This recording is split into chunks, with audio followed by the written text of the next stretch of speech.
Okay. So உங்களுக்கு வந்து permanent solution கிடைக்கணும் அப்படின்னு நினைக்கிறீங்க. இதுக்கு வந்து ஃபஸ்ட்டு என்ன பண்ணணும் அப்படிங்கிறது தெரிஞ்சுக்கோங்க.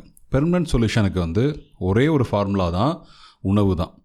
கரெக்டான அளவில் புரதம் டெய்லி சாப்பிட்ணும். கரெக்டான அளவு வந்து நார்ச்சத்து உள்ள பொருட்கள் சாப்பிட்ணும். சரிங்களா? அதுக்கப்புறம் தான் கார்போஹைட்ரேட்ஸ்.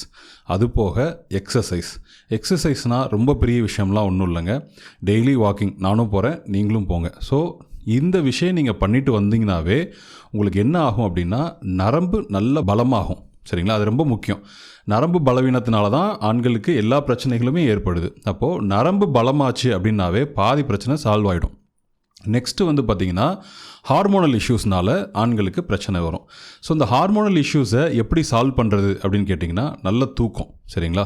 கரெக்டான நேரத்தில் நீங்கள் தூங்கணும். குறைஞ்சபட்சம் ஒரு 7 மணி நேரம் நீங்கள் தூங்கணும். நல்ல ஒரு ரெஸ்ட் எடுக்கணும். இப்படி நீங்கள் ரெஸ்ட் எடுத்துகிட்டு எந்த ஒரு டிஸ்டர்பன்ஸும் இல்லாமல் ரெஸ்ட் எடுத்துகிட்டு வந்தீங்கன்னா ஹார்மோனல் இஷ்யூஸும் சரியாக போயிடும். சரிங்களா? 3வது விஷயம் வந்து எக்ஸசைஸ். இது வந்து உங்களுக்கு நல்ல இரத்த ஓட்டத்தை கொடுக்கும். சரிங்களா?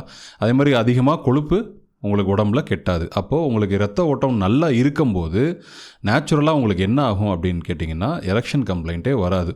ஸோ இது எதுவுமே நம்ம பண்ணாமல் நம்ம மருந்து சாப்பிட்றனால மட்டுமே வந்து 10 வருஷத்துக்கோ இல்லை 25 வருஷத்துக்கோ பெர்மனண்ட்டாக ஒரு சொல்யூஷன் கிடைக்கும்னு நினைக்கிறது வந்து எந்த விதத்துலேயும் இயற்கையானது கிடையாதுங்க.